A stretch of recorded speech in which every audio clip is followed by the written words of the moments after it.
چطور یک جنگنده F-15 استرایک ایگل در یک مأموریت روتین هدف قرار گرفت؟ در آن روز نیروهای ایرانی موفق شدند با یک موشک ساخته روسیه جت آمریکایی را شکار کنند. اما در ارتش آمریکا یک قانون وجود دارد: هیچ کس جا نمی‌ماند. ساعت 2:15 بامداد، دو جنگندهی F-15 در ارتفاع پایین از مرز عبور کردند. یک جنگندهی A-10 تاندربولت برای نجات وارد عمل شد و کاروان نیروهای ایرانی را پیش از آن که به خلبان آمریکایی برسند متلاشی کرد. اما این مانور تهاجمی با یک ریسک بزرگ همراه بود. چون A-10 در ارتفاع بسیار پایینی پرواز می‌کرد، نیروهای ایرانی موجهز به هزاران موشک دوشپرتاب توانستند یک موشک ایرانی شلیک کنند. موشک به هدف خورد و موتور A-10 را فلج کرد. اما همین یک حادثه باعث آغاز یک واکنش زنجیره‌ای عظیم شد. زمانی که دو هلیکوپتر نجات برای بازگرداندن خلبان سقوط کرده به پرواز درآمدند، مستقیم وارد یک کمین شدند و زیر آتش سنگین یک توپ ضد هوایی زدیو 23 مربوط به دوران شوروی قرار گرفتند. در سوم آوریل 2026 کوهستان‌های زاگرس در نزدیکی مرز ایران و عراق، این منطقه با قله و دره‌های عمیق و باریک شناخته می‌شود. این یک کابوس تاکتیکی برای خلبانان است، اما پوشش عالی برای پنهان شدن از رادارهای دوربرد فراهم می‌کند. با این حال به نیروهای دشمن نیز اجازه می‌دهد کمین‌های ضد هوایی کوتاه‌برد ویرانگری برپا کنند. اما چطور آمریکا یک F-15، یک A-10 و تقریباً دو هلیکوپتر تیم نجات و یک پهپاد ریپر را در یک شب از دست داد؟ خب، ماجرا اینطور شروع شد. ساعت 2:15 گروهی متشکل از دو F-15 استرایک ایگل در ارتفاع پایین از مرز عبور می‌کنند. یک خلبان و یک افسر سلیحات در حال پرواز برای هدف قرار دادن یک پناهگاه فرماندهی عمیق زیرزمینی بودند. آنها از رادار تعقیب زمین استفاده می‌کنند تا در درها پنهان شوند و از دید شبکه موشکی دوربرد باور 373 ایران دور بمانند. اما زمانی که باید برای رها کردن بمب سنگرشکن خود حمله کنند، چه اتفاقی می‌افتد؟ جنگندهی پیشرو باید اوج بگیرد و بالاتر از کوهها برود. این کار افق راداری را میشکند. در پایینه درهای یک سیستم موشکی زمین به هوای متحرک منتظر است. روی هدف قفل می‌کند و دو موشک شلیک می‌شوند. خلبان فلر پرتاب می‌کند و مانورهای شدیدی انجام می‌دهد. یک موشک فریب می‌خورد، اما آیا می‌توانند از دست دومی فرار کنند؟ موشک دوم در نزدیکی منفجر می‌شود و باعث خرابی فاجعه بار هیدرولیک می‌گردد. خدمه در اصفهان اجکت می‌کنند و پروتکل نجات بلافاصله فعال می‌شود. اما این ارتش آمریکاست و آنها هر کاری می‌کنند تا خلبان خود را نجات دهند.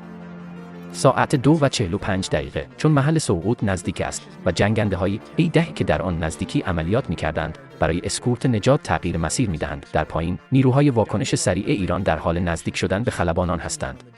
A-10 با توپ افسانه‌ای خود یک حمله در ارتفاع پایین انجام می‌دهد و کاروان را منهدم می‌کند. اما این عملیات چگونه به قیمت گرانبها تمام شد؟ صدا و رد گلوله‌ها موقعیت آن را لو می‌دهند. در حالی که A-10 به شدت می‌پیچد و سرعت خود را از دست می‌دهد. برای درک بهتر، ایران اخیراً میدان نهبرد را پر از موشک‌های دوشپرتاب کرده است. سرباز ایرانی یک موشک هدایت شوندهی حرارتی میساق و شلیک می‌کند. در این ارتفاع سیستم‌های دفاعی خیلی دیر عمل می‌کنند. موشک موتور سمته راست را پاره می‌کند. اما آیا زره افسانه‌ای می‌تواند آن را نجات دهد؟ بله، زره آن را نجات داد. خلبان موفق شد جت در حال مرگ را به سمت یک فلات هدایت کند و بیرون بپرد. بخش پنجم، محل دقیق سقوط‌ها و ورود هلیکوپترها. اما دقیقاً با چند محله سقوط روبرو هستیم. F-15 در عمق جنوب غربی ایران سقوط کرد و لاشه‌ای آن در مناطق کوهستانی پیدا شد، در حالی که A-10 روی خاک ایران سقوط نکرد. پس از دریافت خسارت سنگین، خلبان موفق شد جت فلج شده را از کوهستان دور کرده و در نهایت در آبهای جنوبی خلیج فارس، دقیقاً نزدیک تنگه‌ای هرمز سقوط کرد.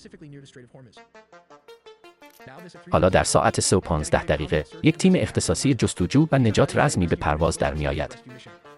این پکیج شامل یک هواپیمای فرماندهی H-330 و دو هلیکوپتر با کدهای رادیویی پیدرو 11 و پیدرو 12 است. آنها زیر رادار پرواز می‌کنند و سوخت خود را در هوا پر می‌کنند. همزمان با نزدیک شدن صبح به عمق کوههای زاگرس نفوذ می‌کنند. بخش ششم، کمین زاگرس و فرار خونین. ساعت 4:45 پیدرو 11 سیگنال خلبان A-10 را پیدا می‌کند. پیدرو 12 در بالا پوشش هوایی فراهم می‌کند.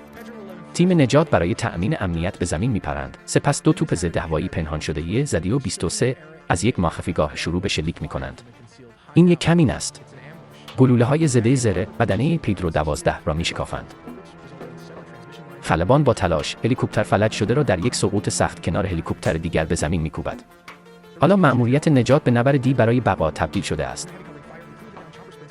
ساعت 5:02 دو جنگنده شبح F-35 که در ارتفاع بالا پنهان بودند، با مهمات دقیق توپ ضد هوایی را ساکت می‌کنند. تمام خدمه در تنها هلیکوپتر باقی مانده یعنی پیدرو 11 جمع می‌شوند. هلیکوپتر بیش از حد سنگین شده است. با کشیدن حداکثر قدرت، در حالی که موتورها فریاد می‌کشند، آنها به سختی از کوهستان فرار می‌کنند تا ساعت 5:30 صبح هلیکوپتر تیرخورده و سنگین اما زنده به حریم هوایی عراق بازگشت.